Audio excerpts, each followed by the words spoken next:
高丸です。本日は坂口安吾の評論、私は誰を紹介いたします。私は何者なのか、何のために生きているのか、誰もが考えたことのある永遠に答えのない問いであるが、問わずにはいられない、そんな人間の根源的な問いをテーマにしたものです。この作品は安吾自身の作家としての在り方を追求した作品ともなっております。ではそれでは参りましょう。まずこの動画の全体像からお話しいたします。大きく3つございまして、1つ目がこの評論が発表された頃の時代背景、また、坂口安吾という人物について簡単に説明したいと思います。2つ目が安吾という作家としての在り方、3つ目が安吾の考える主体性の在り方についてです。前置きはこれくらいにしておいて時代背景、坂口安吾について話していきましょう。この評論が発表された1947年当時は、戦後直後ということもあり、人文界で主体性の論争が盛り上がりを見せていました。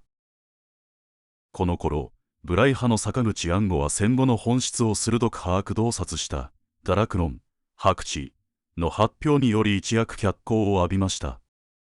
安吾は敗戦後の混乱した日本で沈んだ人々に対し、人は戦争に負けたから落ちるのではなく、人間だから落ちるのであり、生きているから落ちるだけだ、と逆説的な表現でそれまでの倫理観を冷徹に解剖し、敗戦直後の人々に明日へ踏み出すための指標を示したのです。無頼派の作家たちは第二次世界大戦後、今までの文学を批判し、俗世間におもねった滑稽や洒落など、江戸時代の下作の精神の重要性を強調しました。さて、そんな激動の時代の中で、太宰治や小田作之助などとの無頼派座談会から数日後に書かれた、この私は誰というエッセイ、一体どんな内容なのでしょうか。早速見ていきましょう。私はここ1ヶ月間に5回も座談会に引っ張り出されて困った。考えながら書いている小説家が喋ったところで、ろくなことは喋るはずがない。あいつは好きだとか、嫌いだとか、馬鹿げたことだ。はい、ここで一旦止めます。実に安吾らしい導入でしょう。冒頭から安吾は分子の座談会の存在意義を否定しにかかります。飲み会のように頻繁に行われたこの座談会、出席者は太宰治、小田作之助、小林秀夫など、今では著名な文学者ばかりでした。続けます。随分無責任な方言、体現相互で浅ましいが、読者は喜ぶに相違なく、私も読者のおもちゃになるのはもともと好むところで、私は大バカ野郎であることを嘆かない。けれども私は座談会は好きではない。その理由は、文学は語るものではないからだ。文学は書くものだ。座談会のみならず、座談すること、友達と喋り合うこと、それすら、私は好まない。止めます。ここまで聞くと安吾の座談会の評価は明白です。つまり、文子の座談会は、読み物的、随筆的、漫談的であるべきものであり、文学とは書くもので、語るのは良くないことであると言っているのです。安吾はその理由をこう述べています。読む方の人が、そんなところに文学が転がっていると思ったら大変。文学は常に考えられることにより、そして書かれることによって生まれてくるものなのだから、と。要するに文学は生活の中で即時的に自然と出てくるものではなく、しっかりとした思考の上に成り立つのです。そう考える安吾にとって、語ること、ましてや酒の席で文学を語ることなどはできないと考えていたのでしょう。文学を語るものを、安吾は魂の抜け殻とも称しています。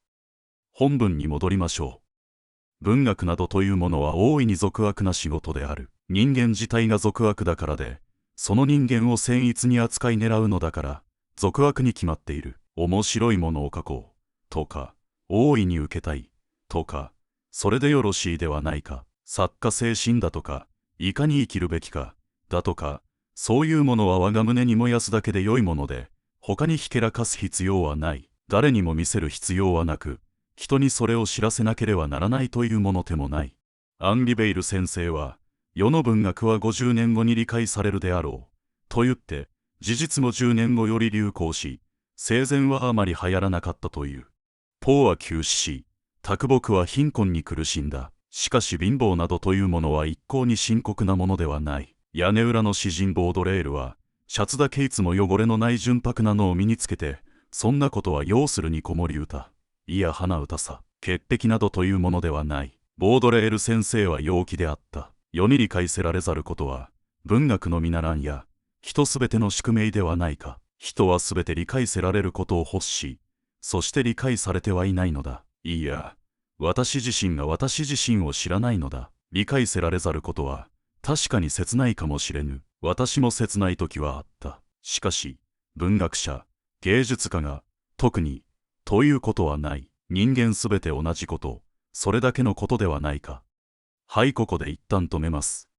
暗号は文学を、一般的に考えられるように、高尚なものではなく、俗悪と考えています。人間自体が俗悪であるから、と、文学はその程度のものだよ、と。だから文学を書く理由はちゃんとしている必要はないし、自分の思考、精神を周りに知らせることも不必要だ、と。スタンダール、本名、アンリベールはフランス革命や王政復古などフランスの激動の時代を生き抜き、写実主義を切り開いた先駆者です。そこで、暗号は生前に評価されることのない文学者は特別ではないと言っているのです。また、それは文学者に限った話ではないのです。誰にも理解されない私がいることが人なのだと、そう暗号は言いたいのです。そしてこう続けます。私は屋根裏だの居候だの夜逃げだの、時には確かに行き詰まる思いで、それはそうさ、借金の催促には虎をかぶっても心臓は心細いだろう。私はしかし、ナンセンス以外の何者でもなかった。私はうぬぼれを持っていた。自分の才能に自信を持っていた。今の世に受け入れられなくとも、歴史の中で生きるのだと言っていた。それは、みんな嘘である。本当は、そんなことは信じてはいないのだ。けれども、そういう風に言ってみないと、生きているいわれがないみたいだから、そんな風に言ってみるので、私は屋根裏で小説を書くとき、人に読まれて、おもちゃになればよいとすらも、考えていなかった。私はいつも退屈だった。砂を噛むように、虚しいばかり。一体俺は何者だろう。何のために生きているのだろう。そういう自問は、もう問いの言葉ではない。自問自体が私の本性で、私の骨で、それが、私という人間だった。私は今も、突き放しているのだ。いつも突き放している。どうにでも、なるがいい。私は知らない。と。はい、いかがでしょう。要するに今まで暗号は人に理解されないのは自然であるから大丈夫だよ、と言っていたわけですが、実は暗号自身も自分の存在意義を他人に認めてもらえないのが嫌なのです。だから、生前の読者が評価してくれなくとも、死んだ後でも認められればいい。だとか自分に嘘をついていたんですね。しかしここで暗号は気づいたわけです。あれ、もう自分とは何なのかを自問自答しているのがもう自分だよね。と、だから、自分は何者であるか多分永遠にわからないけど、虚しいと感じているのは自分だし、自分は誰と問いただしてるのも自分だよね、ということなんです。哲学的で難しいと感じるかもしれませんが、デカルトの我を思うゆえに我ありみたいなことです。自分について考えているのが自分であるように、妄動にでもなれ、と突き放すのも自分なのだと暗号は言います。だから、文学は自分が死んだ後も世に残るが、その文学がどうなろうとどうでもいい、と無関心なのでしょう。つまるところ、何かを行うところに私があり、書く、という行いをするのも、後世に作品を残したいという意志からではなくて、書くことが暗号にとって生活であるからなのです。本文に戻りましょう。しかし、快楽というものは不安なものだが、そして常に人を裏切るものであるが、私は書くことに裏切られたとは思われぬ。私は力が足らなかった。書き得なかった。そういう不安がないこともない。しかし、書くことによって、書かれたものが実在し、書かないものは実在しなかった。その区別だけは、そして、その区別に私の生活が実在していたのではなかったのか。私はしかし、生きているから、書くだけで私は、とにかく生きており、生き続けるつもりでいるのだ。私は私の書き捨てた小説、つまり、過去の小説は、もう、どうでもよかった。書いてしまえば、もう、用はない。私はそれも突き放す。勝手に世の中へ出て、勝手にもみくちゃになるがいいや。俺はもう知らないのだから。と、私はいつも、これからの中に生きている。これから何かをしよう。これから何か納得。私は何かに納得されたいのだろうか。しかし、ともかく、これからという期待の中に、いつも私の命がかけられている。なぜ私は書かねばならぬのか。私は知らない。いろいろの理由が、みんな真実のようでもあり、みんな嘘のようでもある。知識も、自由も、ひどく不安だ。みんな影のような。私の中に私自身の実在的な安定は感じられない。そして私は、私を肯定することが全部で、そして、それは、つまり自分を突き放すことと全く同じ意味である。止めます。書くことによって、書かれたものか、実在し、書かないものは実在しなかった、と言い切るように、暗号は考えた上で書いていたのです。だからこそ、他にはない独特で力強い文章を書いてきたのかもしれません。また、暗号は書くものと書かないものを区別することで自分の生活が実在していたと述べています。一体、どういうことでしょうか。それは、文学を書き続けることで、私が現在進行形の形であり続けているということです。だから、自分書き終わった小説は意味を持たないし、暗号にとって、もはや、私、ではないのです。だから書いてしまえば、世の中へ突き放します。そしてこう続けます。私はただ、うろついているだけだ。そしてうろつきつつ、死ぬのだ。すると私は終わる。私の書いた小説が、それからどうなろうと、私にとって、私の終わりは私の死だ。私は遺書などは残さぬ。生きている他には何もない。私は誰？私は愚か者。私は私を知らない。それが、すべて。はい、いかがでしょう。結局、私は誰？